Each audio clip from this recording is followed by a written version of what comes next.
Hello and welcome into the SorareData Football Strategy Show. I am Andrew Laird. You can find me as Lairdinho on Sorare. Joining me today is a signed Carlos Seal Super Rare, which was stolen from somebody else, and somehow Sean Newsham ended up with it. Whoa. That is not true at all. That is not true. We can't even begin that lie because I was offered the Carlos Gill signed autograph card and even said that the other person should get the option before I got the chance to have it. You were there, you witnessed that. All I witnessed was me winning one and you getting one. That's what I witnessed. I'm not sure about that. All I witnessed is someone that had one and their young son asking for it, and they're them telling their son to go F effectively. That is true. My son thought he won it, and he did not. I won it, and yeah, I let him touch it once. I saw anyway. That's probably it. Yeah. Thank you, everyone, for joining us. There is some interest in what Sean and I were doing all week. We were down at the MLS All-Star game. We will get into that later because we have a humongous announcement that came out yesterday, and I've seen a ton of people's opinions on it, and this is just what we do. We have to pile onto it. We're going to try to take it from the actual strategy perspective as opposed to just saying whether we like it or not, although obviously that will come in at some point. Thank you, everyone, for joining us. Looks like Kuschelbear was first, and Nep came in second. And I bring up Nep because Chani said he wants to see the debate between Nep and PSU, which we're not doing today. But I actually don't even know if you guys disagree on anything of this. But anyway, we're going to go through the announcement, not in detail for every point, because I don't think anybody really cares what we think about the new kickoff mode or stuff like that. But it does seem like everyone's really upset about this fitness thing. And so we'll get into it. Sean, did you have what was your initial response to the whole update?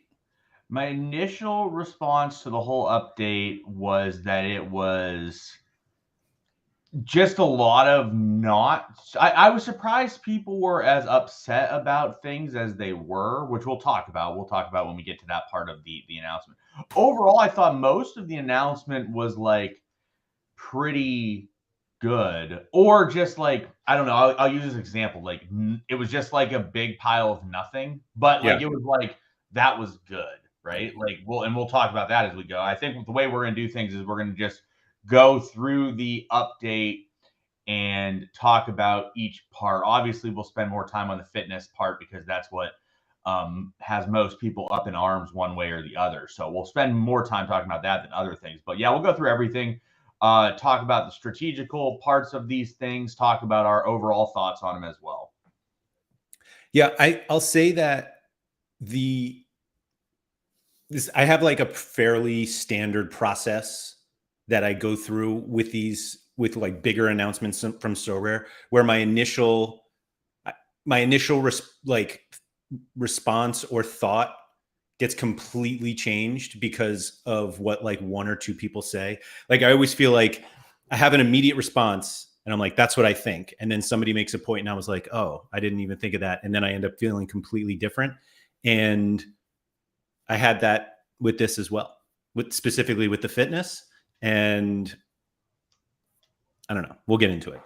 But anyway, we'll go in, like we said, we'll go through like the announcement. We'll skim over some things. I am actually interested in what you think about this more longer format that they are introducing, which I love that Sorare considers 4 weeks long form. And I mean, that's like a classic Sorare thing. Like 4 weeks is an eternity in Sorare. And I know it's like 8 game weeks, top 4 scores in All-Star, you play in Global All-Star. Do you think that you will have any sort of like All-Star priority changes because of this new format?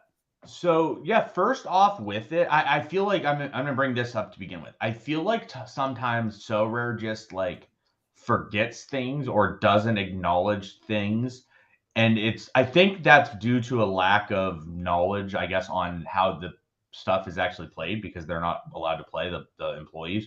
But so we'll talk about that a little bit today. But like, so for example, here, This, first off, I really like the long format. I think it's a good new addition to the platform, right? Like sometimes there is there's longer form fantasy options in the world for different sports and different options.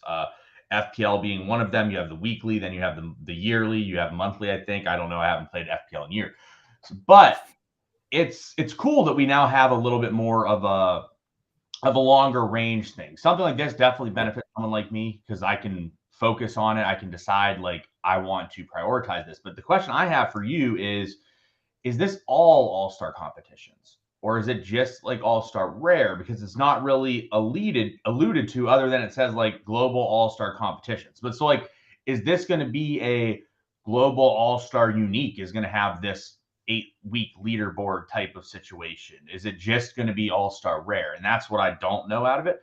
But as you see here, like it's over 4 weeks. So effectively the month, and you have 8 game weeks where 4 will be counted.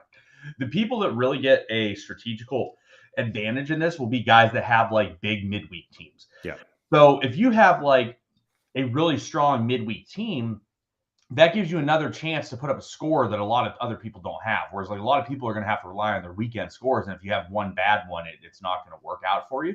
But if you have a situation where you have a lot of midweek players and you could have a really strong midweek team, especially once Champions League starts and Europa League competition start, where you're going to have guys that are like, oh man, you have Bayern versus like a tier 2 team in Serbia, and all of a sudden like they're going to smash.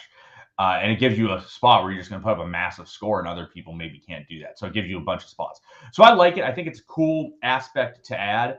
We'll see how the prizes get balanced between it, but I'm assuming they'll do an okay job with stuff. I also love that they're going to give out tickets and experiences. I think they're great. Obviously, we just had one last week, this week, and it was a lot of fun. Granted, it wasn't like a full VIP experience. It was more so just we went to the game, we hung out with some people. So like those type of things are really neat, really fun things. So I think to answer your question, will I be changing prioritization and changing options? Definitely possible. If you go out and like let's say it's the first week of the month and you are in global all-star rare and you just smash and you put up like 500 points, like you just have the most absurd week ever, and you have, well, that means I'm probably going to prioritize that the rest of the month, depending on what the reward pool is, because I'm off to a great start and I have a really good shot to put up good scores there. So I think the prioritization and the strategy of things could definitely change because of this. What do you think? Yeah. So to go back to like how you started it, my expectation, and I don't know anything, but my expectation is it's for every scarcity, meaning they'll have one for limited, one for rare. I don't know if they'll do a rare pro one, but that's what I'm saying, right? Like that is left out of this announcement, and it's something that shouldn't be left out, but it is. And I think that's just due to the confusion that maybe the employees of the company have compared to what us, the users, think of things. Yeah. The way that I would read it is that it's available for all competition, for all scarcity, excuse me.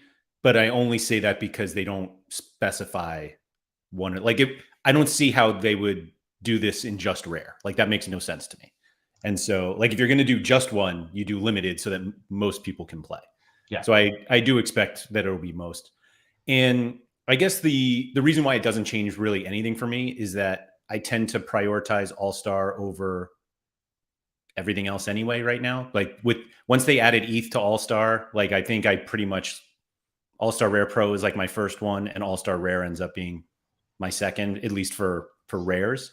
And so yeah, like Haber, this is exactly how I feel. Like, can you prioritize it though? If you already prioritize All-Star, then nothing changes. Like that's the way it is for me. Well, I know there's some people who put their best card, they have all challenger cards and like I just want to win challenger, champion Europe. Like maybe they switch, but I personally don't. Like nothing changes for me. I don't think that's necessarily true, because you just said, like, what if All-Star Rare Pro isn't covered in this? Then maybe your prioritization changes. Or like, let's say like you do not have the most strong Division 2 option, right? Like that's not like a priority line for you. But let's say week 1, your line just smashes an All-Star Super Rare.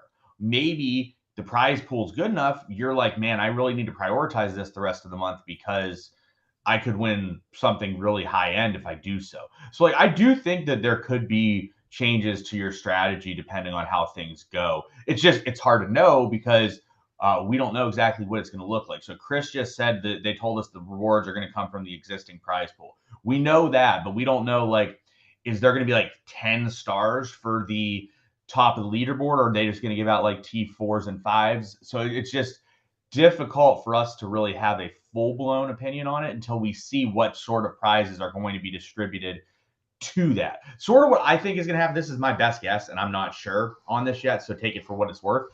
I think what they're going to do is they're going to reduce the prizes per week. So, for example, like on a full game week, All-Star Rare Pro gives out 150 cards. Just pretend that's what it is. I think what they'll do is they will likely change All-Star Rare Pro from 150 cards per week to like 120 cards per week. And then they'll give 120 cards for the month-long competition. So it's the same rewards given over the same time frame. It's just done in a way where they're instead of like a fifth week, they just are adding a fifth week, but the week is the month effectively. Yeah, and the cool thing for us is like theoretically you could win a reward every week in Global All-Star and win one from the long format. Like it's not like you are using cards in a separate competition that you can only win at the end of the month. Like we'll have it. So and Paolo, I think, brings up a good point too. Like as you go further down the list, like let's say all of a sudden you prioritize All-Star Rare Pro every week, and then all of a sudden though your All-Star Rare is really strong 3 weeks in a row, and you have a really good score going into the last week. You're going to throw your Rare Pro out the window possibly at the end because of your Rare Pro. So I definitely think there's going to be some prioritization changes. It's just going to be fluctuating as the weeks go and the months go. So there seems to be like some confusion in chat, and I think it's a little bit because they didn't actually say. But Haber, I'm kind of agreeing with Haber here because the line is we will balance existing global all-star rewards across long format and short format prize pools. The long format competition will reward fewer rewards than the short format, but top performers will get epic prizes. But it says, to me, balancing sounds like they're making sure one isn't better than the other, unless I miss someone tweet something that doesn't necessarily mean they're taking from weekly to give it to the month. So yeah, I think I just read into that the balancing means taking one from the other, but maybe there's a random tweet somewhere from Paul or Dan or Zora or other extremely official channels to answer questions. But balancing could just be like they're balancing and viewing the month as like 1 week, and that's the balance, right? Doesn't necessarily, and that could still be good. It just is a matter of what they give out. If we look at it and they announce this stuff and they're like, we're giving away a bunch of T5s for the month, everyone's gonna be like, don't care, I'm not gonna prioritize it. Or they're gonna be like, if you win the month, you get to go have dinner with Lionel Messi. And then you're just like, okay, now I'm going to have to prioritize this a lot more because it's a lot more of the important thing to me. So I think that we need to see more on this stuff. And it's also a bit difficult because they're just like starting September. When in September? 1st of September, 12th of September, just in September. So it's a thing because I asked yesterday because we'll talk about this again as we go. They changed the unique competitions, which for me is an important thing that I wasn't prepared for because I had no idea it was coming. And I'm like, when is this happening? And it's just like September. Who knows? September of this year? September of 5 years from now? I don't know. It's hard to know yet. Mike Bass has said that you need to put it on your list of questions to ask Dan. Yeah, noted. That's me pretending to write that down. I think that the prizes are going to be awesome. Like, I don't think they're adding a bunch of T5s to this. I agree. Prize pool. Like, I think that's the 0.00001% outcome. I agree. And I think they could actually like flat out say like, we are giving an Mbappe away to the winner of the month, right? Like it could flat out be like, if you win the month, you get Mbappe. There's no like, you get a tier 0. It's like, you get this card. Which obviously, like, if you're like, I get Mbappe, that's obviously the holy grail of things. Yeah. Well, they are doing that. Like, they're saying the exact card rewards for the podiums. Yeah, exactly. So it's something where you always know what you're getting. But also, like, VIP tickets and experiences could play a big factor into this. Like, some people care about that stuff. Like, some people will see this and whatever the VIP experience is at the time is like a massively important deal to someone. And it also could be something where you look and you're just like, I don't really care about that specific experience or tickets, and you don't care about it as much. Right. Would you rather a Carlos Heel super rare or the opportunity to have Carlos Heel sign your super rare in person? Super rare of Carlos Gil. Okay.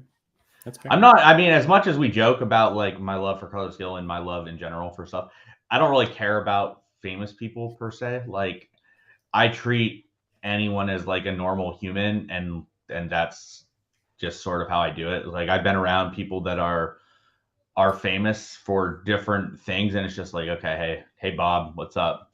I don't care about like meeting someone or hanging out with someone. All right, that's fine. I don't think we have anything more on that. We're gonna skip the kickoff game mode for fans who love football, which is funny because it kind of indicates that none of us actually like football and we're just a bunch of stat nerds. It's just so weird because they already have a kickoff competition. They're like, here is the kickoff competition, not to be confused with the kickoff competition. It's like, guys, bit of a branding issue, I will agree. Yeah. So we'll see. But I think it's fun. I think it's kind of funny that there are people who are like, why are they doing this? This isn't the way to get in. Like, it's a new game. You don't have to play. People will play. Just, it is what it is. I don't know. It seems silly to me that anybody had like a problem with it. Yeah. Cash wallet launch coming soon. No details, which made Sorare Andrews this week actually a little bit less irrelevant than it could have been, since they announced it on the day that we posted this show, even though we recorded on Monday. If anyone hasn't listened to Sorare Andrews and wants to hear all about what we think the cash wallet is going to look like, go watch or listen to that. We do have a good story about this, though, from the weekend, which I'll break into here, which I think people will be interested in hearing. So we're at the All-Star Skills competition, and we had the big Carlos Gil and Ricky Puig cards that were with us. So anyways, the person sitting behind us at the game saw the Ricky Puig signed big card and wanted it. And the guy just whips out like a pocket full of actual cards. Like, he has a Ricky Puig card and other things. So anyways, me, as the good Sorare user that I am, start selling him on Sorare. Laird was there. He witnessed this entire thing. I was doing a great job. So I tell him, I'm like, are you into soccer? He's like, yes. I'm like, do you like fantasy sports and winning things? He's like, yeah. He's like getting out his phone. And then I'm like, do you like cryptocurrency? He's like, I'm out. Totally no interest. Is like, that's a scam. I'm done. To me, it was just a very interesting thing because I haven't really got to see this in person. Obviously, Laird and I are not as much of the crypto bro crowd as others are, but it was definitely interesting to see. Like, I had two guys that were very interested in the platform, were getting their phones out, were looking at me showing them things, and as soon as I dropped the word crypto, their phone was back in their pockets, locked it up, we're done with things. So I think that it was interesting to actually see this play out. And then I told them, I'm like, hey, yeah, they're going to get rid of the crypto aspect for people. You're going to be able to do it with a cash wallet in the near future. And he was like, all right, I might be interested when that happens. So I do think the cash wallet's going to have an impact on things once they get it. I don't think it's going to be like a massive boom immediately to the platform. But I do think that, especially after seeing this circumstance play out this week, that it's definitely a barrier for people. Having crypto only and crypto just attached to it is a barrier for a lot of people that would otherwise be interested. Like, this guy was a guy interested in soccer. He's at the MLS All-Star game. Interested in literal cards. He literally had pockets full. And as soon as I dropped the word crypto, was so out of the product, it was not even, he was out so fast. So I think that the addition of that will be helpful. Yeah, I think you just completely blew it. And I told you that the other day, that even mentioning crypto was a total mistake. Laird just wanted me to mislead the guy and just not tell him the actual details of the platform and just let him like get in there instead. You can play this game without crypto right now. Like, it's very easy to do that. You can. And you blew it. Totally blew it. Maybe another whale that could have come to the platform, showing up with signed Ricky Puig cards in his pocket to an MLS skills competition. And Germ says, did you say crypto or potential experiences rewards first? Both. We didn't even tell them that we were there because of Sorare. Yes, I No, did. you didn't. I did. You guys can ask Andy Black in the next Sober Andrews. Andy can confirm he was impressed with my sales pitch and witnessed the entire thing. And I definitely told him that we were there because of the platform. There was none of that. There was you were just like, oh yeah, this is a Sorare card. There was no like, yeah, we're here because we play this fantasy game. Laird, and you were like, hey, do you like crypto? Like, who leads with crypto? Like, Laird is hard of hearing due to his age, guys. He was a little far down the aisle and didn't hear that. Whatever I had to hear, you mentioning crypto is not necessary to sell this game. Yeah. Sorry, I just have to put this on the screen so I mean, we can't trust Mike Baston anymore, I don't think, unfortunately. Anyway, enough of the All-Star game. We'll get there. What are your thoughts on, I found this phrasing weird. We're lowering super rare eligibility. Like, I get it. Yes. But anyway, 4 uniques now required in the unique division instead of 3. It was weird. I think it probably is time. I guess, again, like someone told me this was September, but where? Doesn't say anywhere. I have no idea when this is getting implemented. Do you have any idea when this is getting implemented, by the way? September. But is that just because of the previous things in September? Because it doesn't say anything here. But anyways, look, I think that it is okay. It probably impacts quite a few people. I will say that what it does is it further tightens the reins in order to get entry into this division. Now you have to have 4 uniques to play any of the unique competitions. That's tricky. Like, I struggle to have that per se in certain situations. Like I know Trip and B was talking about. So Trip and B has 3 Charlotte uniques. He has like he has a couple more, but like he has like 3 ones that are decent. So he has like Kalina, Caruso, and Swiderski. And this announcement comes out and it's just like, Trip and B, you're screwed. And that's just like all what it is. Like, now he needs to go buy another unique. Then he's going to have to buy more because any injury to one is just like means he can't play it anymore. I do think that it's probably fair though. And they allude to it here. And this is what I thought this was good and well explained. The total number of unique cards on the platform is now high enough for us to update the unique competition eligibility. And that's why they did it. I think that's fair. There are enough uniques out there that are the same. So Haber says that this announcement is very interesting for Cap 240 Unique 2. Yeah, you went from having to have 4 uniques to having to have 4 uniques, sir. So, I was going to say, isn't that the exact same? Yeah. Haber, yikes. But anyways, yeah, I think it's probably fair. I'm okay with it. I think that it definitely changes things strategically. Like, I normally will enter on a weekend right now with no overlap, but my stuff is mostly in Asian America anyway. So like, this is when I have the most cards regardless. But getting all the lineups out, like, I don't think I'll be able to enter the same amount of lineups anymore because I just don't have enough depth to do that. But again, I think it's probably a reasonable movement to that. I wonder if they looked at both the number of uniques on the platform and the number of Sorare managers who own uniques. Maybe. I mean, some people are going to be unaffected. Like, I think that's actually more important. Some people are going to be totally unaffected. Like, there's a lot of people that enter the competition with 3 uniques. And I know those people are just like, you spend more money. Yeah, Mike Bassett, spend more money then. Exactly. You're going to have to come in and spend more money. You just don't have another option, which I think is fine. Like, I think it's fine to make this change. Like, I think they wanted to make this change at a time anyways. What's going to happen, though, is they're eventually going to go to 5 uniques, and that's just difficult. Like, it's difficult to have 5 uniques and run them in a contest. Like, I struggle with that. Like, maybe I can get out 2 lineups a weekend if that happens. So we'll see. I think that this move is okay. I do understand the negatives and positives of it. Yeah. The one comment that I thought was really good, which I think actually came from Trip and B, was we're now going to see a lot of better uniques, better super rares moving down to the super rare division or rare pro because you can't play them in the Ben just asked, what do they do with their 3 uniques now? Is there no competition that they can play?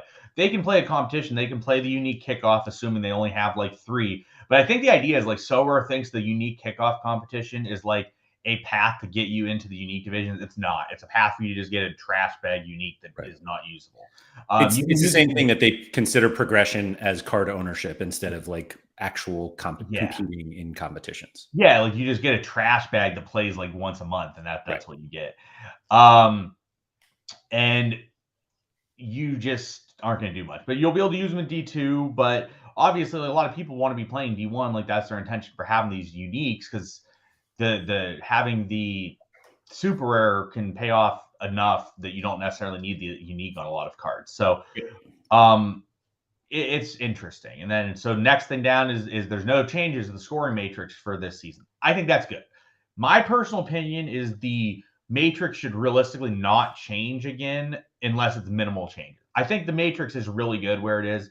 Obviously, we have the issues with like the subjective Sorare or the subjective opting in big chances missed and like goal line clearances and last man tackle type stuff. They could do adjustments to that stuff, but like I don't think you can go and add like crosses get 1 point when it didn't exist before.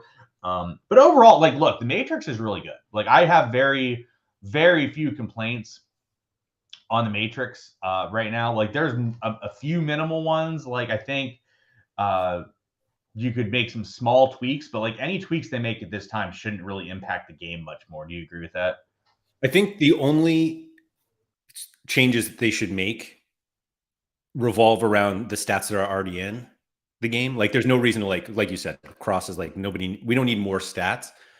The only two that I think should be addressed, it's really three actually.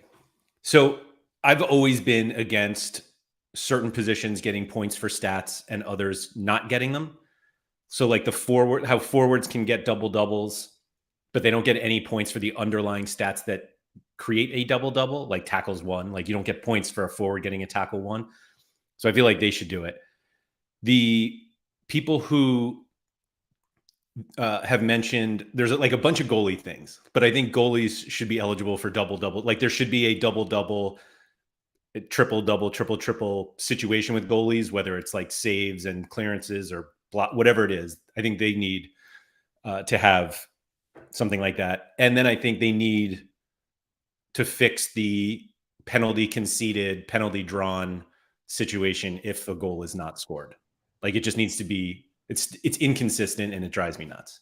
Yeah. I mean, it's just like, yeah, like I think they could like, right, like they could change the passing, like a complete pass from 0.08 to 0.07. Stuff like that they can change. They can't just like go and add a bunch of new stuff. I do think they could add like tackles to forwards. Like I think they could do that. I don't think that would be like a massive change. What they can't do is they can't go from like, they can't just make fullbacks the best defenders to have, right? You can't change a thing and have like, I know this happened last time, but like you can't change Trent Alexander-Arnold from like a 53 player to like a 63 player. You can't do stuff like that. Ben Johnson said upping passing points for goalies might be good, allow for some AA building. The thing is I've talked about it before. Anything you do to goalies is going to change things in probably unintended ways. Like if you give more points for saves, that just helps the bad team goalies. If you give more points for passing, that probably helps certain teams that hold possession goalies. Like those guys already score well. For example, like Ichimori scores really well because they play out of the back, they pass it, he doesn't really lose the ball. So like I don't necessarily think you need stuff like that. I think that I think the goalie scoring is as good as it can be. I wouldn't keep making additional changes to it because like any change you make is going to have unintended consequences elsewhere. The only thing maybe I would remove is like I would knock down some of the negatives for like losing the ball in long passes. Because like the goalies that just like hoof the ball, a lot of the time that's not a bad play. They don't need to like lose a half a point every time they do it or more, whatever it is. Like you can have them lose like a quarter of a point. It'll still be a negative thing, but like that could change maybe. But overall, like, look, the goalie scoring, you know what the goalie scoring is, right? Like you're going to have some of the guys that are going to pass the ball and they're going to be okay. Otherwise, you need like a clean sheet or you're just not going to have a great game. It's just how it is, right? And you can at least look at it now, make those sort of assumptions and figure things out. Yeah. And also like what I do think is you could I think you could remove the negative decisives for like 3 goals and just give like negative points for each goal you concede instead. Because I know Laird wants goalies to get 0. He wants them. Well, I mean, you technically want people to get negative points, but like if a goalie gives up 8, you want them to just be at like 0 no matter what. So I think there could be some small changes, but I like the overall idea that they're not making changes in the matrix. Like you can always improve or make worse like a scoring matrix, and I just think that it's really good, and just sort of leave it. Like don't make anything big, maybe make some small adjustments. That's it. Actually, the one thing I would do, and this doesn't fully impact tons of players. A guy that draws a penalty, it shouldn't be a decisive to draw a penalty. It should just be you get like 10 points. And then you get 10 points if it's made, you get 10 points if it's missed. Yep. And then like you can still have it like if the guy that draws it scores it, you can not give him those 10 points and just give him the decisive instead, which he would obviously prefer. But the reason is like it kind of sucks that if your dude draws a penalty, you get like 1.5 points when it's like one of the most impactful things that can happen in a game. Yeah, they just need to they got to figure that out, because the fact that like I think Zora tried to justify it somewhere on Twitter once, but like the fact that if you concede a penalty and the goal is not scored, like you still get the negative decisive, but you don't get it if you draw it. And I don't know. It's just inconsistent. That's all. Thoughts on Saudi Arabia? I think it was the correct decision. And this comes from, as far as I pay attention to, I have been like the most impacted person by the Saudi Arabia stuff. Like I've gotten just destroyed. Sure, you think that for sure. No, I'm talking about like of the people that you talk to, who is more impacted negatively than I've been. I mean, you have the most cards, so it's bound to happen. No, there's other people that have more cards than me, but like I've lost like key cards and important cards, but I think that's the right decision. You can't just license it. You can't give out rewards when the league is covered but not licensed. It just dilutes stuff and makes things difficult. I think that the waiting and seeing approach was the correct approach regardless. We need to see if these teams are going to break the matrix, because the thing you do not want on the platform is matrix breaking. It was the same argument when they talked about bringing in the women's league, and people were like, it's going to break the matrix. And they said that we've tested and it doesn't, which was just a lie, because there was no way that was the case with the scoring and what we saw with the teams. But I think they can literally look at this for a full season, be like, this is what people are scoring. Are we okay with adding that, or are we not okay with adding that?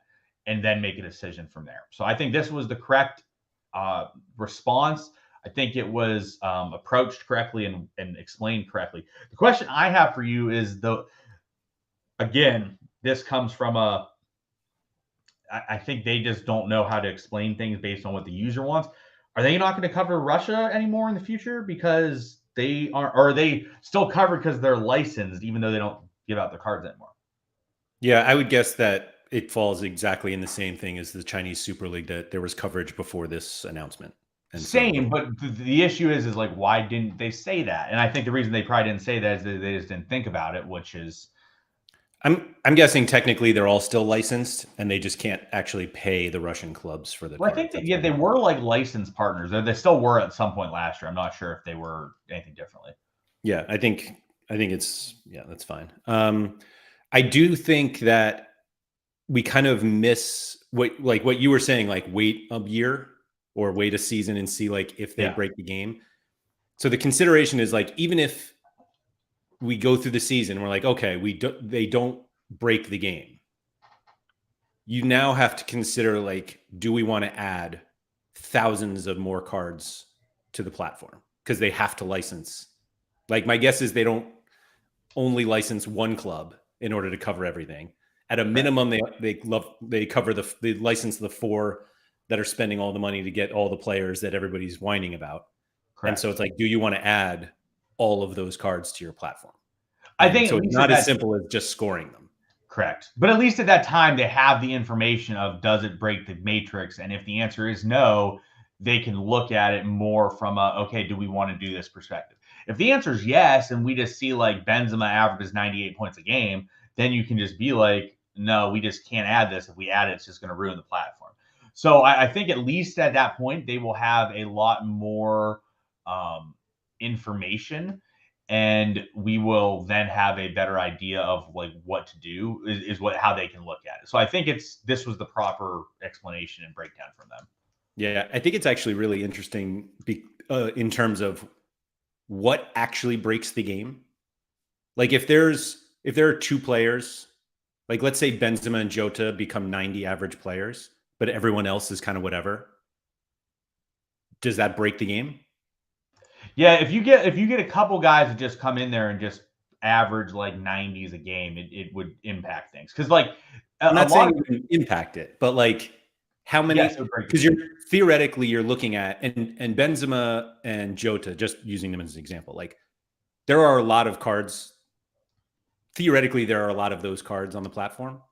Like I don't even know how many Benzema Yeah, cards. there's a Like decent amount. Real Madrid's been around for a while, so like Yeah. but like does 219 rares out of the tens of thousands of rares that we have change the game that drastically? Yes. If there are, because the only things that realistically matter in terms of the game are high scores on any given game week. If you have a guy that just rips 98 average a game week, and it's just like this guy's gonna rip 98, like just pretend he rips 98, you have to have that card or you cannot compete. Anything where that is the answer, where like if you do not have one of the 217 rares, you cannot win. That is breaking the game. So yes, I think it totally breaks the game. I don't think that's going to be the case with any of them, but I do think that there could be some potential game breaking there. Or like if you add like Messi as an 80 plus average player, if you add like 8 to 10 Messi type players, and there are in the Saudi league, you're just like, I don't know if I need to add that many more players. Because like currently right now, it's like the platform is like a bunch of 70 guys, right? It's like, I mean, Messi was even below it last season. Well, who knows where he'll be this year. But like you have like a bunch of 70 guys, no one really above that. If you add like 6 to 8, 80 plus average type guys, that breaks the platform. So yeah, that my opinion is you do break the platform. Yeah, so like we'll give the example Berger just brought up. What if you add Oscar from Shanghai? And if you added Oscar from Shanghai, you break the platform, right? Like you cannot realistically win a competition without an Oscar card if he were to have cards and was in there, because it's just like he's just going to rip 98 to 100 like 60% of the time. He's right there on the right. Yeah. And like that type of card, I think, does break the platform in some way. It's just so much higher than the next options down, and you just get hundreds like 50% of the time, and it's hard to realistically play against that. Yeah. Joe asked, how much would those guys break the game if they moved to China or MLS? I can't comment on China. I'm not familiar with their league enough. If they moved to the MLS, there would be no breaking. Like it wouldn't really impact anything. Like I'm not sure Messi's a better player in the MLS than he was at PSG. I'm not sure he like scores higher than like 75 points in the MLS. So I don't think going to the MLS impacts tons. Yeah, I think the one that got me was I don't remember who said it, but it's more about the players that nobody knows in Saudi Arabia that all of a sudden become 70 average players because they happen to be playing with Benzema and Jota or whoever. And that's where I think it gets a little weird because like people want to own a Benzema card theoretically, but like nobody wants to own whoever the center mid is on that team that's taking set pieces that now averages 80 a game. Anyway, yeah, let's move on. Do you want to? I don't even want to talk about club facilities and Sorare moving into the metaverse, but we'll get into the training part at least, I guess. Yeah. So they had unlimited training, and then they got rid of training, and then they had limited training, and now we have more or enhanced limited training. I don't know. What do you think about the training deal? Yeah, like I don't know. Like here's the thing, and we'll talk about it when we get to fitness too. Like they got rid of training because it was too complex and it was too time consuming, and people were annoyed by it. I don't think training was complex. I think it was just annoying and time consuming. Yeah, so they got rid of it for that reason, and it now is more time consuming and more complex and more annoying, realistically. It's I don't know. I don't have an issue with how the thing is set up right now. I don't understand why they're changing it again. I'm fine with guys not getting any XP passively. Like, I'm fine with that. That's fine. Like, whatever. Because then it's actually like you have to make some strategy and you have to choose, like, am I going to get this guy into a lineup because I want him to start gaining XP? And I think that's fine. I just like, I don't want to sit here and spend 2 hours a week having to figure out my training facility work and fitness work and all that stuff. Like, I just don't want to do that. Like, that's just not what I want to do with my time, especially if it becomes a situation where you have to do this stuff in order to properly maximize your XP, because it's just like you need that, especially the more cards we have. Like, you need as much XP as you can get. So we'll see how they implement it, because it's kind of confusing, I guess, right now, because we just don't have the info. So we'll see how they're going to come out and how they're going to implement it, I guess, is my thoughts on the training center so far. What do you think? I thought that everybody made a really big deal about the fitness thing, and we haven't even gotten to that point yet, but we'll get into it. I think this is actually, I think this is bad. What is in this bottom paragraph here? This is just a first step. We have plans to launch training drill items in the club shop that will cater to many different strategies.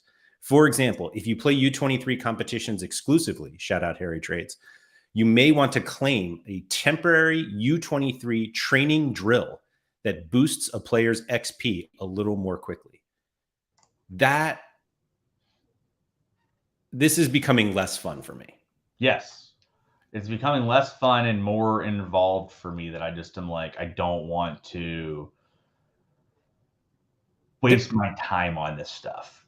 It's funny that this comes out with, like, after Haber and I were talking about like whether the FIFA crowd is like right for this, because this feels like exactly something that, and I don't play FIFA, but like it seems like this is something that happens. And Haber says it here. What's up, Haber? My fear is that it ends up like Sorare Mega. Like, the number of people that we know that like stopped playing when they were like, hey, buy boots so you get more shots and all this stuff. It's becoming too gamey. Yes. And I understand why they're doing it, because they're like, oh, we want the game people to come play. But like, you're going to piss off a lot of your fantasy sports people that play fantasy sports because they don't like games, or they just prefer it over games, or they just want games to be separate. And so I think the fitness thing is actually fine. Like, we'll get to that. But this part, it's almost like it would be better for me if they just didn't present it like this, of buy a temporary training drill so you can train your player as if you're the actual manager. And it's just like, hey, just use some coins and get a 1 week XP boost. Yeah. I'm like, oh, I get that. Okay.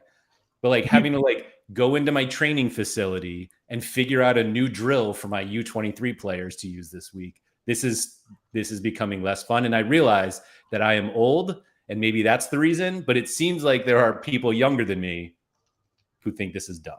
Well, I mean, pretty much everyone is younger than you, so that is easier to find that.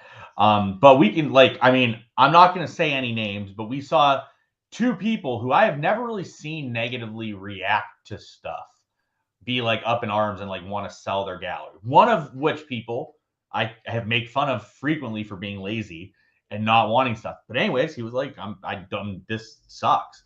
I view the training center stuff and the fitness stuff as the same. To me, it's the same. And it's all just a look. Let's look at it how it is. And people may not view this yet, but it's eventually going to be a new revenue stream. That is why they're implementing this stuff. They want you to be like, I am lazy. I will pay $10 to not have to put in this work.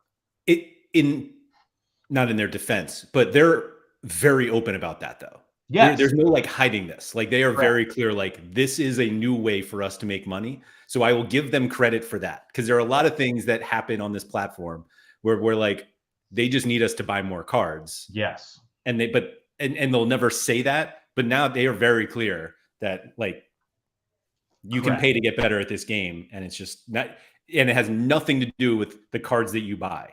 It's just like, hey, here's money. give me more points. So like, I think from that, I have no problem with that. Let me make that clear. I don't have a Agreed. problem with them opening up a new revenue stream and make that happen. That's fine. But like, yeah, like I used to play Sorare every game week. Every game week I'd enter my laps in Sorare. I found it fun. It was different than Sorare. I could have 10 or I could have 8s, I could have 11s, 3s. Like it was different.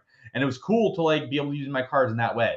They added that dumb shit, and I'm like, I'm out. I'm not interested in this stuff. Like, I'm sorry, I don't want to sit there and have to buy penis cream to put on my Carlos Gil card so that he can get a 25% bonus on chances created, right? Like, I don't want to buy like hemorrhoid cream to like rub on my goalie's ass so that he like doesn't get as many negative when he gives up a lot of goals. I'm not interested in that. I don't think a lot of people are interested in that stuff. Some maybe, but like a massive. What I have learned in life, it's so rare. By the way, I saw you were at the All-Star game. Why did you not come over and say hello to us? I saw it last night, but apparently Laird said he saw you. Maybe not. No, but I saw your tweet last night, but I didn't see it till we were, or not last night, but Anyway. So just in like a quick reply to that there were a bunch of people who told me that you can still do well on Sorare Mega without all of that stuff. You can't. But I have no idea if it's true or not. But introducing that stuff made people walk away. Like you and I stopped playing because of that, whether we needed it or not. Numerous others too, right? Like we stopped playing because of it. And it's like, here's the thing. Like I want to make strategy decisions and play my guys. I don't want to sit there and, as Haber said, I've won Sorare Mega without that stuff. Look, again, this is a competing versus competing conversation. Like, yeah, you can win without a 25% bonus, but you know who has a better chance of winning? The person with a 25% bonus on stuff. Just how it is. It's a thing where like I just am not trying to sit there and go through these 8,000 boosts I have and be like, oh my God, this boost is plus 25% to chances created and minus 5% to tackles won, but Carlos Gil doesn't make a tackle, so it's good for him, but I don't want to put it on Hector Herrera because Hector Herrera is good at getting tackles. So this is different than that, though. It is, but it's similar. Like it's the same thing. Like you're going to be like, I need to get a U23 boost so that my U23 guys are good for this game week. This is the best thing I got to do. So I got to go buy this boost or spend my SO coins on this boost. And if I don't do it, this other person's going to do it. And then I'm at a disadvantage because of him having that option and yada, yada, yada. You don't know who these other people are. You don't know who's using it. You're not looking at somebody else's gallery and being like, that's what he's going to play this week. And he has more XP than me. And now I can't compete. That doesn't happen. I would do that stuff. I would know that stuff. I would sit there and see it's Haber played the penis cream on his card. But that's after. Yeah. Well, of course it's after. You're just going to know it's happening. But yeah, I'm not trying to. Here's something that I've learned from my years in DFS, and you're going to agree with this. Most people are inherently lazy. And it maybe lazy isn't the right term for this, but like for most everyone, this isn't a job, right? This is just like a sort of fun hobby they're doing on the side for enjoyment. Most people that are doing a fun hobby job side of thing, they don't want complexity and annoying nuances that they have to sit there and go through. That is not fun to most people. Some people might love this stuff. Some people might be like super fist pumping about it, but that's why they got rid of it on FIFA. Most people don't want to sit there and have to go through and train your guys. They don't want to sit there and add fitness levels to their guys. That's just what they did. So like I think that overall it's not a good option, but like I don't think I understand what their idea is from the revenue perspective of generating a new stream. I just don't know if this is the right option or avenue to do it. I think if they did something like this, it makes more sense if it is like done in a simplistic way, which maybe the training center is the more simplistic version of that. And then maybe the fitness is like the absurd, more nuanced version of it. Yeah. I mean, well, let's go into the fitness thing because it's literally next on the list. I don't even know what else. Was there anything in the Yeah, there's more stuff down there. it's all basically fitness and bonuses now. Correct. Now that we're 50 minutes in, we've gotten to the topic of the show, which is all the bonuses. Yeah, we're gonna go long today, but that's why we moved it up. Yeah, this guy, he sits there and I'm like, I want to watch the Gank game, and he's like, yeah, cool, show immediately during the entire Gank game. He sits there and schedules this during the Midland game, which he wants to watch. He's like, oh, hey, can we change this to like 4 hours earlier because I want to watch the Midland game? This guy pays to be the one in charge here, Sean. Yeah. Anyway, so the fitness thing, I actually think is perfectly fine. I actually might even like it. And my initial response when I read the announcement was that it was unbelievably stupid and unnecessary. And I think it's fine. I think it's actually okay. I think the funniest part is how fired up people are getting, even though the single most important piece of information about the entire thing is unknown at this point, which is how much XP you lose when you use a player and how long it takes to get it back. Correct. And so I think we all need to like settle down. We can all have our guesses, but like we don't know what it is. I think there were some people who were like, it's probably not even going to be that much. The more I think of it, the more I think that using your card has to have, like, it has to be big enough where you are having to make a decision. And I think at some point, people won't actually care. Like, how often do you make decisions between cards based off of XP as opposed to everything else that goes into whether to play a card or not? Yeah, so I think, right, first off, I think that the people losing their minds about this, I didn't understand the full loss of mind about this because, like, in theory, like, again, we don't know, and this is another, like, they just don't tell us this stuff because maybe they're still working on it. I'm not sure, but are you going to lose a percent, and then if you don't play a guy and you put him in the fitness, you get a percent back? Like, we don't know how it's going to work, but everyone's like, oh my God, I can't do this now. I streamlined my gallery, or oh my God, I only have so many cards, I can't do this, or yada, yada, yada, whatever. Your guys don't play 80 game weeks a year. Like, they're not going to play a lot of midweeks. Even the teams that play a lot of midweeks don't play every single midweek. And a lot of the time, even if they play every midweek, you get random games where they don't start and you probably have an idea they're not going to start, and you can just toss them in the fitness category and get your fitness back. So if it's like, if you play a card, you lose a percent of fitness bonus. And then if you rest him for a week, you get 2% back, something like that. Who knows? We don't know yet. You're going to get spots where you can get it back. You'll be okay. So I think that overall, it's not going to be that big of a deal for people. And I think people are just didn't like it. And I don't like it. I think it goes in the same thoughts for me as the above with the training center. It's just not a necessary add, and we're just making the game more complex. And to me, complexity isn't a good thing. Complexity isn't a good thing in the way they're adding it. You could add complexity in different ways that are more interesting, that maybe are more impactful than this, and that would be better. This is just sort of like adding complexity to add complexity for now. So that's sort of my thoughts on it. Like, I think that people that were going overboard on it, like, I've gone overboard on topics before. This isn't one of them. Like, I saw this, I was like, this just isn't that impactful of a change that will drastically impact people. I think someone said it yesterday. I don't remember who it was, but people don't like change. Most people do not like change. What happens, though, is you're eventually going to just be like, all right, this is no big deal. Or you're going to be like, okay, this is fine. I like it. It's not a big deal. And then you're going to forget that this even happened. And then the next time they make a change, you're going to be up in arms about the change. And then that sort of cycle plays itself out. So I think we're going to get to the point where, like, most people, even the people that were upset about this, are just going to be like, all right, this isn't super impactful. Even if I don't touch it, or if I do touch it, it's just not the end of the world. Yeah, I think the way that I'm at least starting to look at it is none of us,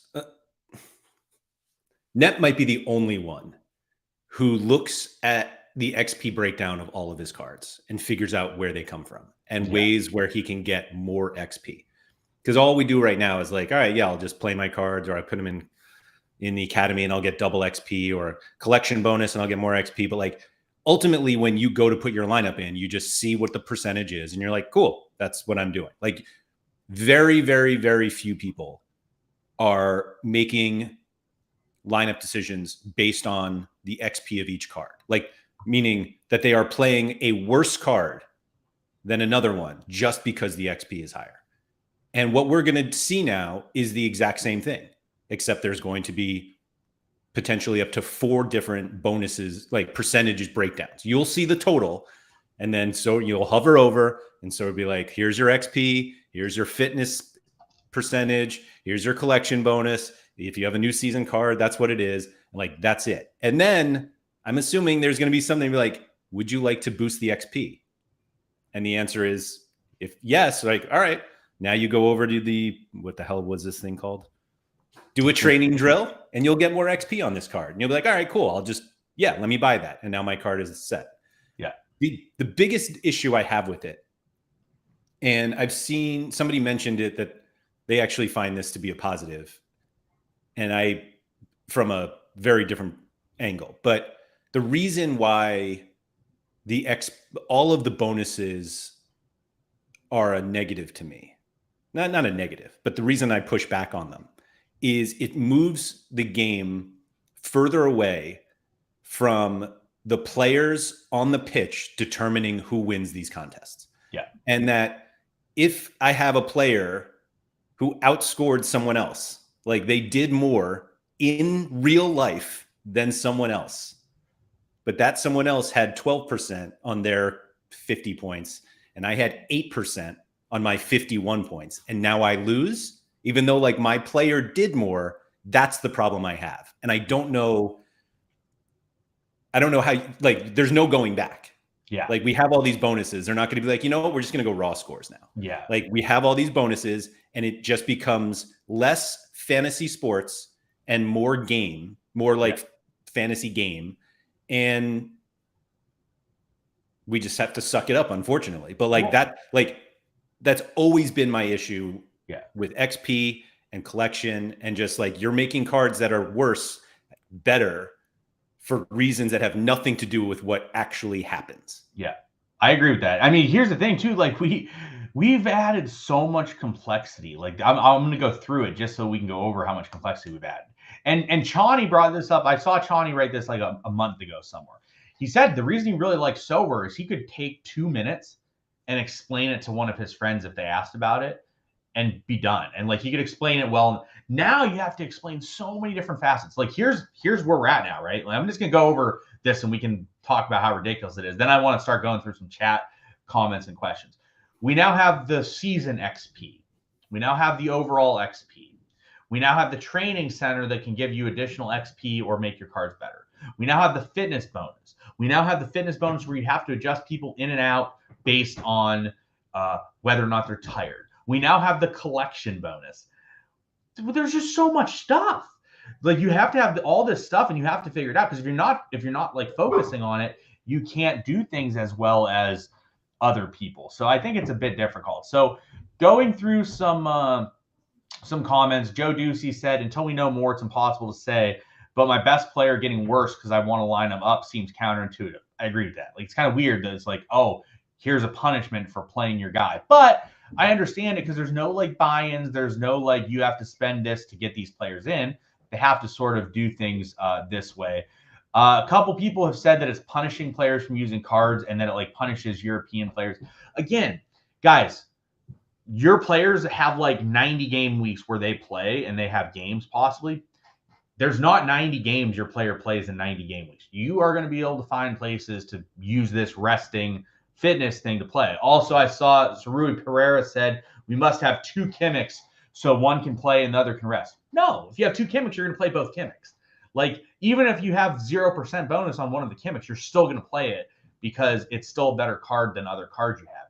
I saw people talk about that the other day, and I was like, that doesn't make sense. Like if you you have to buy 2 of everything, and it's like you don't have to buy 2 of everything. No, you have to buy the $5 to get the fitness back on your Kimmick that you own. Which is obviously, again, what they're trying to do. Anyone that doesn't think that this is just a long-term revenue generation stream play by Sorare, I think is mistaken. I think that this is definitely the long-term generation of revenues.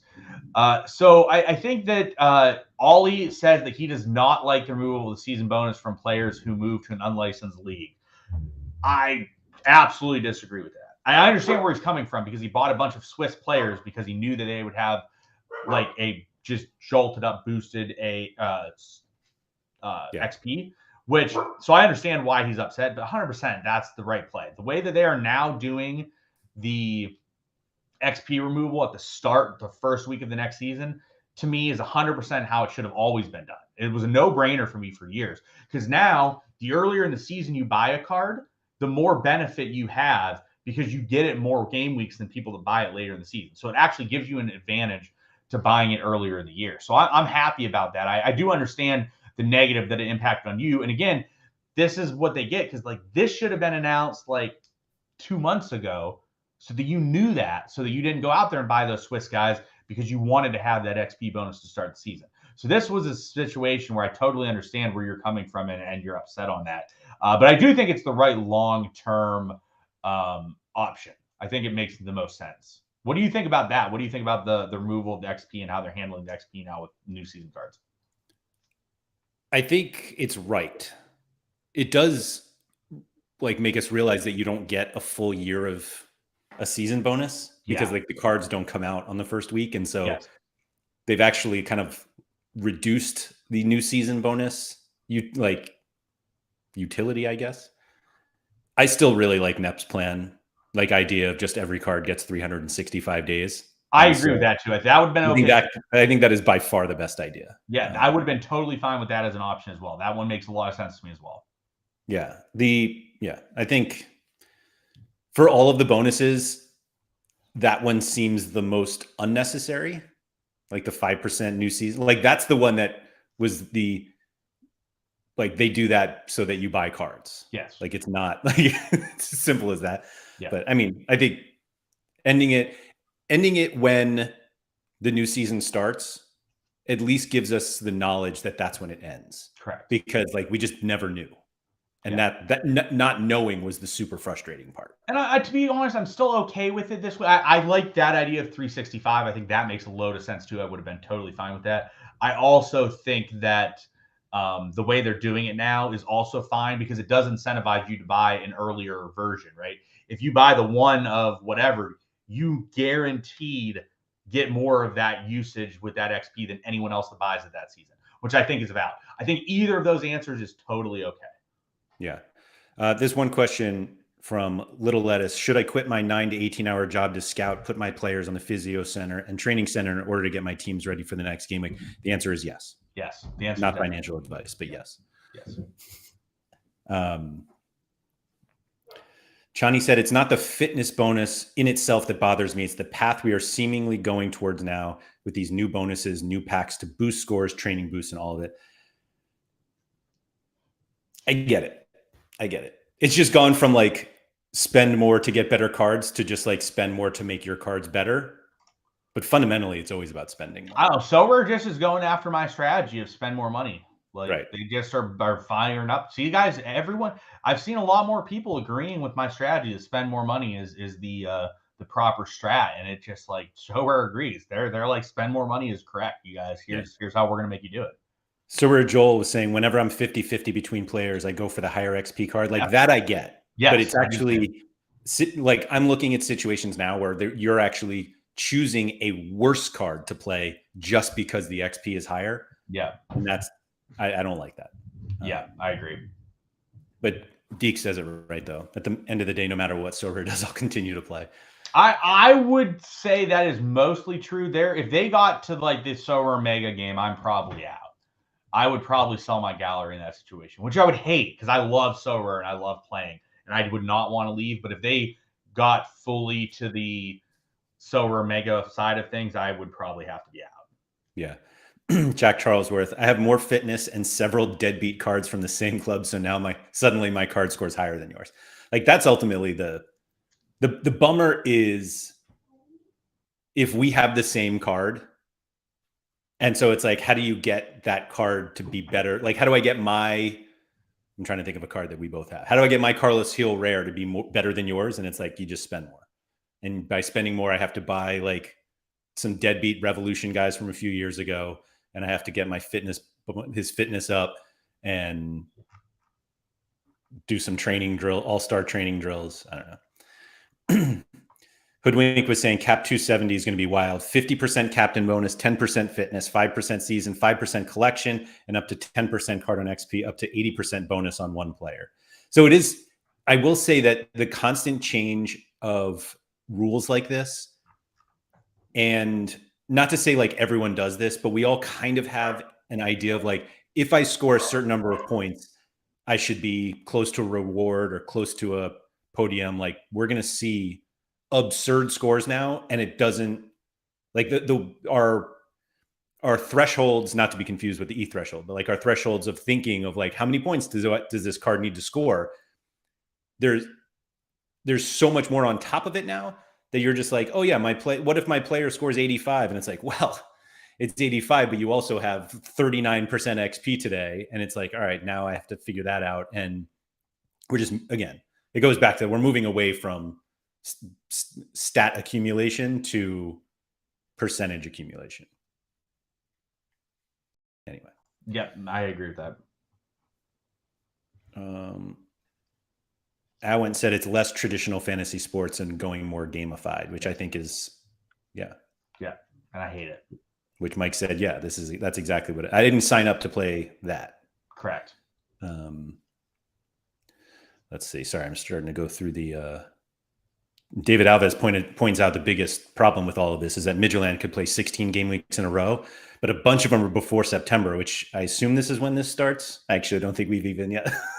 That makes sense. We'll go back to that, but they'll be fine by then. All my players will be dead anyway.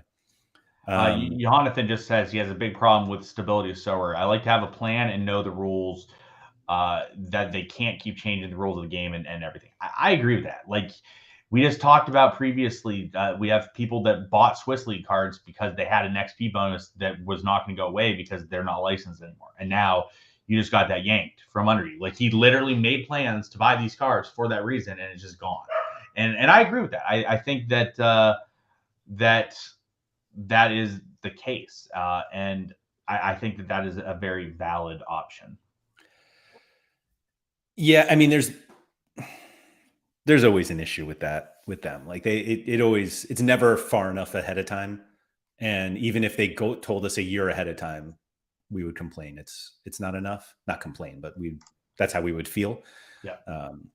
So I did want to thank you for Rui for bringing this up. It said in a long time we will adjust to the rules, but new people will give up when they see all these bonuses and rules. I actually completely disagree with that. I think it's easier for a new player to come in with these rules already in than all of us who are used to the existing rules and have to adjust. Like so many of the comments that people brought up were, this is way too complicated for new users. And I think you're not giving new users any credit in being able to understand rules that they are the first rules that they learn.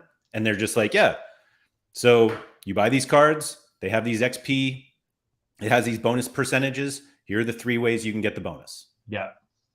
That's it. Ben Johnson asked, can you see them walking back this decision? So I actually saw the other day I could see them walking back some decisions. Not all, but some. They could definitely change some things. I don't think they've ever walked back a decision. Literally the example he gives in this post, Laird. What was it? Oh, well, that's NBA. I'm not even yeah, they don't walk it back. They just like rechange the thing or something, which is fine. Like they are going to have to do things where they have to address stuff and go from there.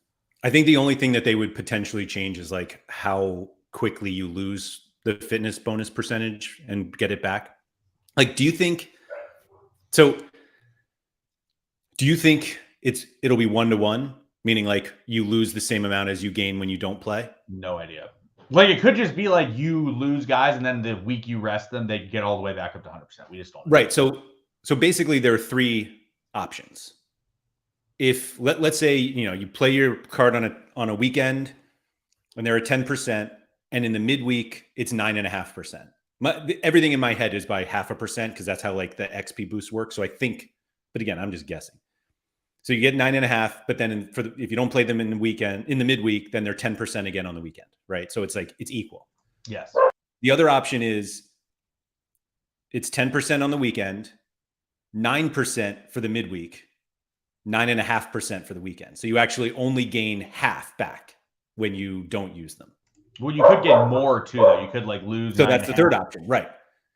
Which I don't think will ever happen. Like it doesn't seem like you should get more for not using than you use. So I think realistically, but I'm curious like what people would think if like the first week, all of our cards are 10% and in the midweek they're 9% and the following weekend they're 9.5. Now, obviously at some point that goes to 0 because like, particularly if they have a midweek game, but I feel like that system eventually forces you to not play a card. Yeah. And that, I think that's what they want. Like, I think at some point they want you to be like, I'm not going to play my Kimmich this week because he's at 0% fitness. Maybe. It's possible. It's definitely possible. We just don't know yet because they haven't told us. Yeah. Which I don't understand. Like, I don't understand like why they do so many. We're announcing this announcement to announce something else in the future. Why? Like it's either there's two options. You know what it's going to be and announced it, or you don't know what it's going to be and like why are you like?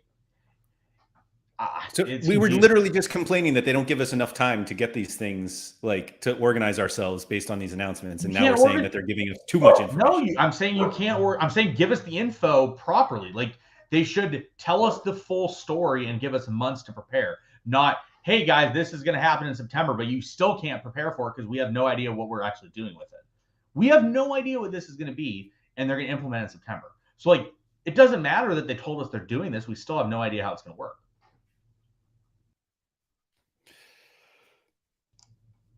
I mean, they sort of have told us how it's working. Sort of, but not at all. Yeah. No. Yeah. Sorry, I'm just going through more. Just some more of the comments here. Yeah. What else do we have to go over? Is it story times yet, Laird? What's that? I said, is it story time yet, or do we have other stuff? Hold on. New fitness, yeah, XP, blah, blah, blah. Collection, threshold. Oh, yeah. Do you want to talk about the threshold change? Yeah, the threshold change was just weird to me. But actually, someone mentioned, I don't remember who it was, but I'm not going to go back through the chat. They said they're like, I think it was Sorare actually. And he said, he's like, I liked how cat modes were like a safe haven effectively for XP. I didn't really have to worry about it there. And now they're turning into that completely. Scroll down a little bit more. So I think that it just is whatever. Like if they basically said we did this change and it changed your chance from hitting threshold to not hitting it, none at all. It's the same.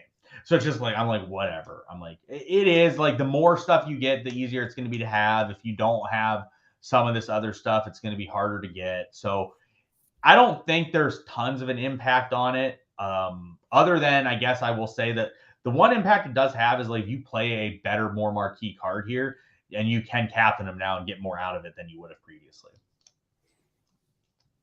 Yeah.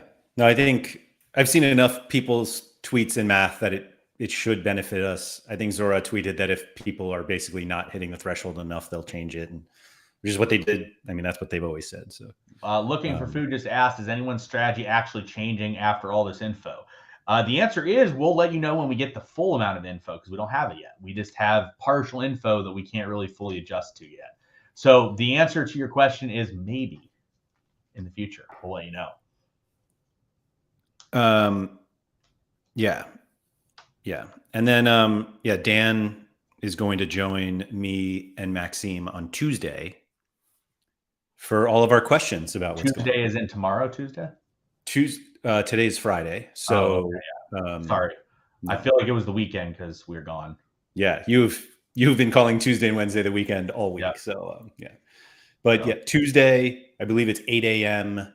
Eastern, 2 p.m. BST. No, 2 p.m. Excuse me, CET, 1 p.m. BST. So anyway, tune in for that. And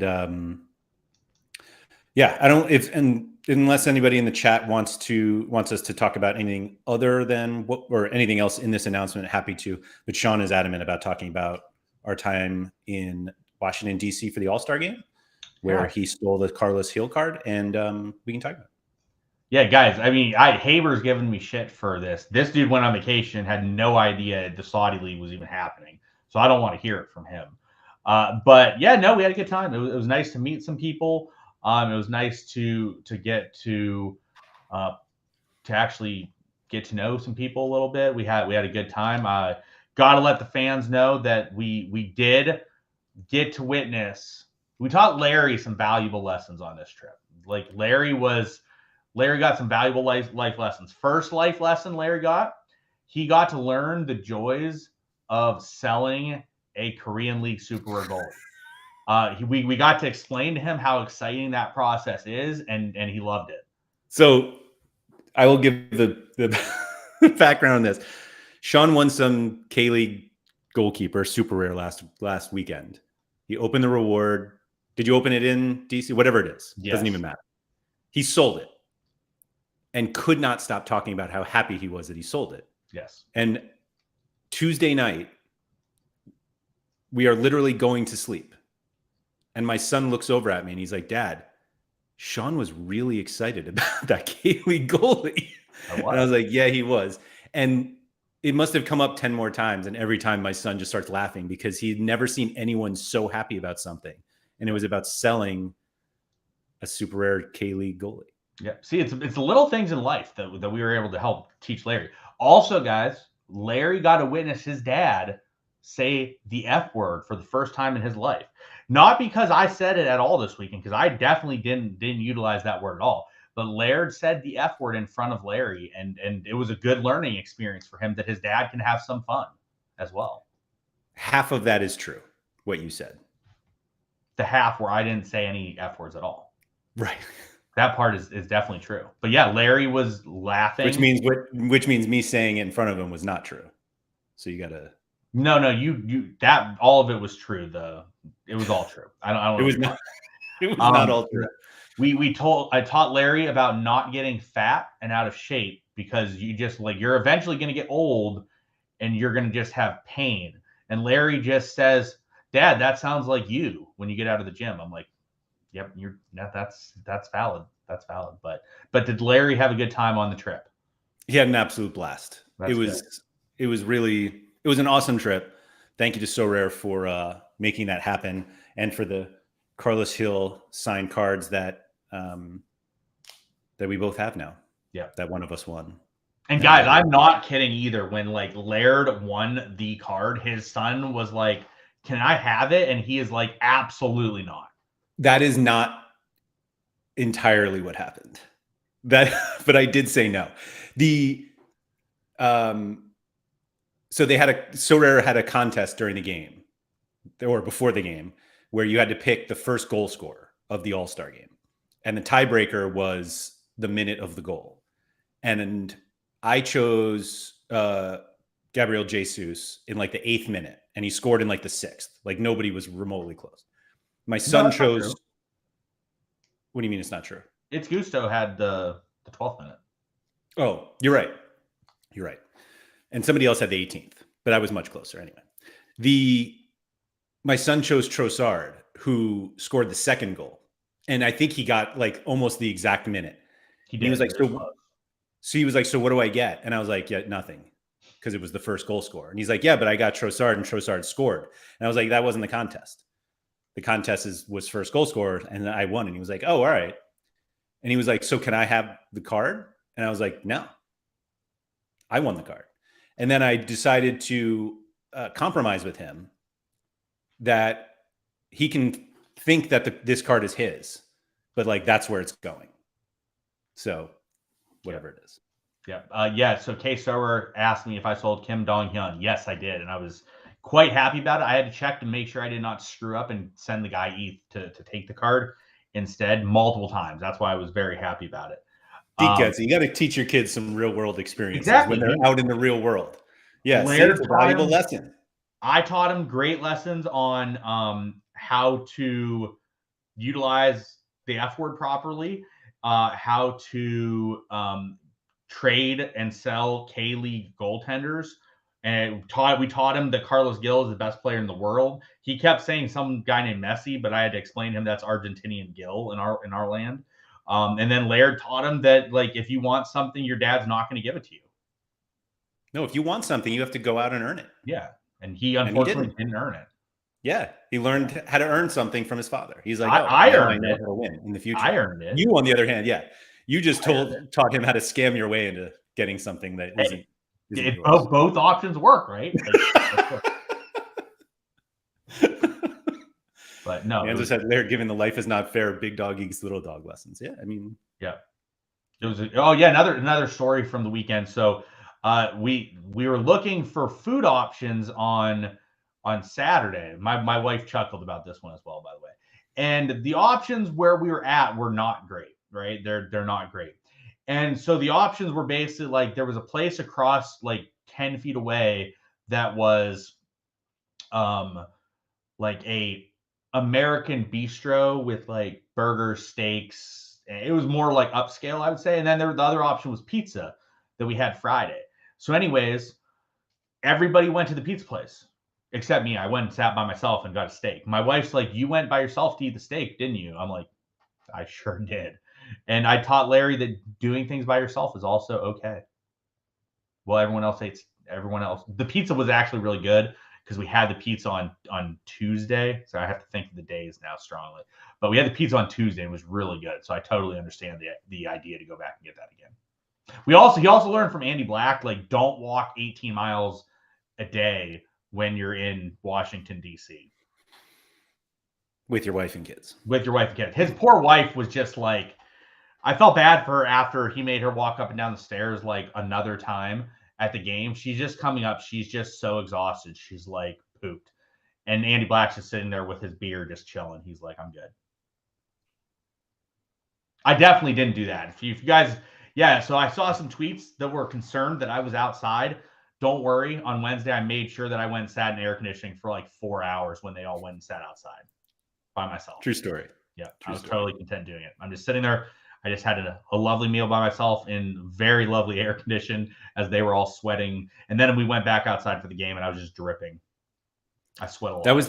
That was the toughest part, is going, like, starting your day at, I don't remember what time we left, 10 o'clock in the morning, and basically sweating until you got back at midnight. Yeah, that's why I went and sat in the air conditioning. They're all like, Laird's like, do you want to walk back a mile from where we came from in the 95-degree heat and sit outside for the next 3 hours? I'm like, no. I'm like, I'm good. I'm going to go right there.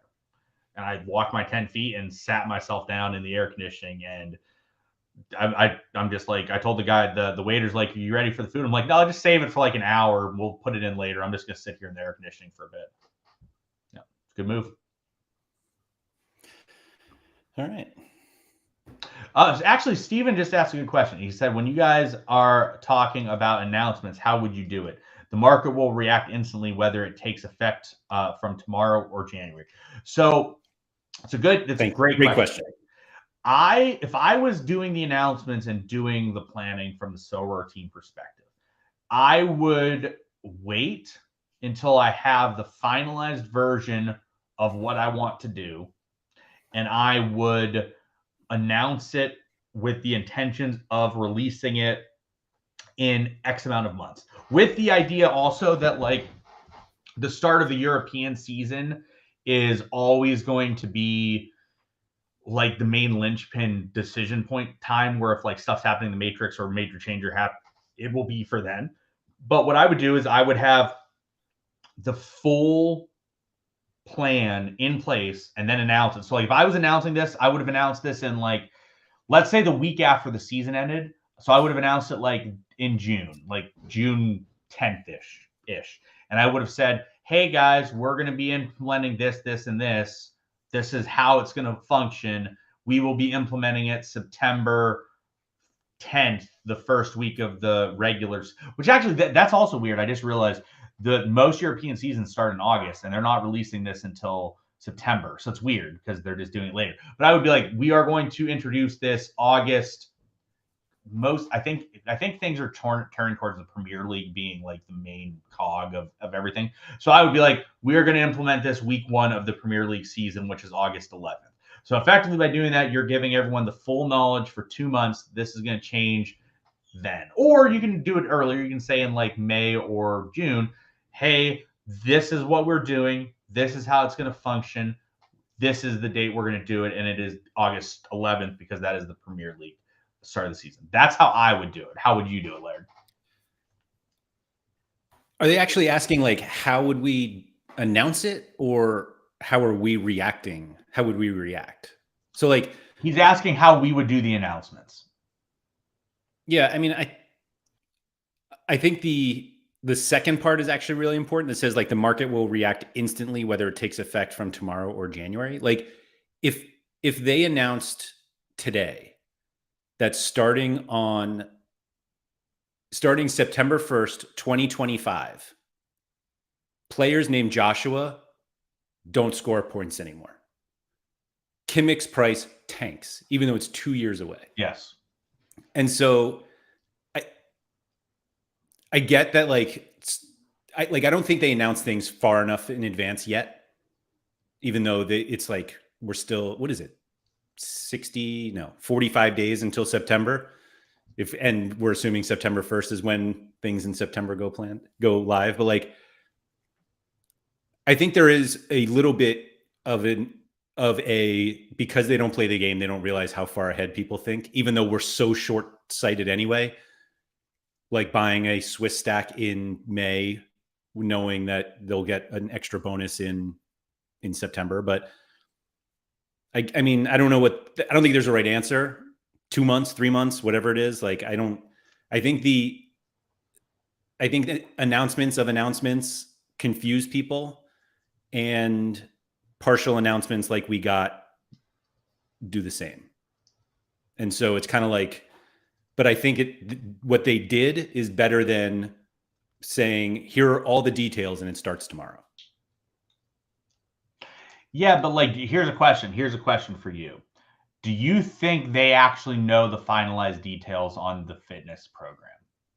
Do you think they have it done and they're ready? Like, that's what I think too. And that's an issue. When you are announcing this stuff and you don't even know exactly what you're going to do yet, I just think that's not great. Let me rephrase. I think that there is a chance that they know exactly what they want to do, but they don't know if they can technically do it at a specific date and time. Okay, so Steven brings up a point, and I do think this is valid. He says, do you think they're drip feeding info to get the feedback from people so that they can adjust things? I think they do this sometimes. I don't know if this is the one time where they've done it, but I do think that they sometimes release stuff with the plan on like, we will backtrack on something if it's totally necessary. Maybe. Or not backtrack, but like they will, because like they can do it. And someone's mentioned this in Discords, and I think it's true. Like they can like throw out 6 things, one of which that they're just like, this is dumb as shit, and everyone's going to be upset about it. But then when we're like, hey guys, we looked through the feedback and we've gotten rid of this thing because it was dumb, then the community feels like they've been listened to, when in reality that was their plan all along.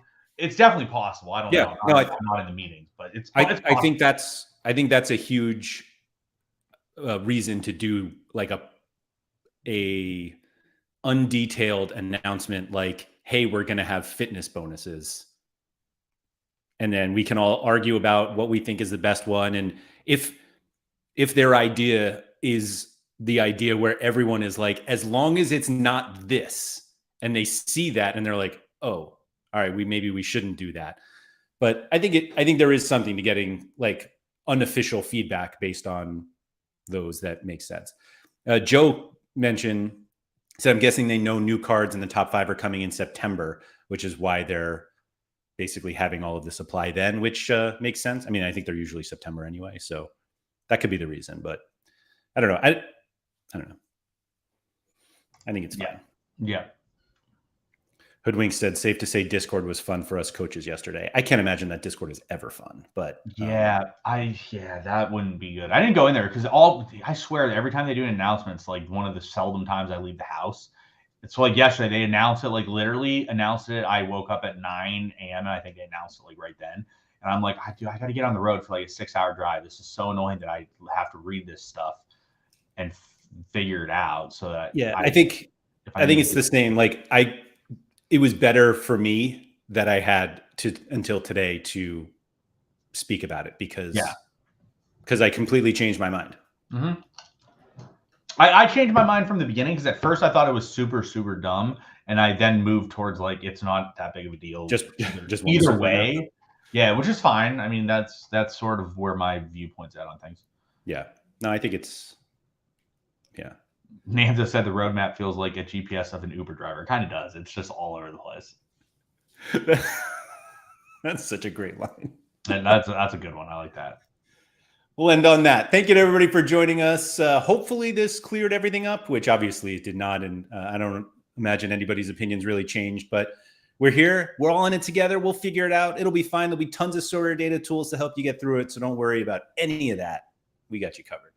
So yeah, thank you everyone for joining. If you could please, like and subscribe, all that good stuff. Shout out to Quinny. And we'll be back next week with a whole bunch of stuff. Again, Dan from Sorare will be with us on Tuesday for off. It will, and I don't know if it'll be under office hours, but you'll see it on the YouTube feed. And so check that out. So thank you everyone, and good luck this weekend.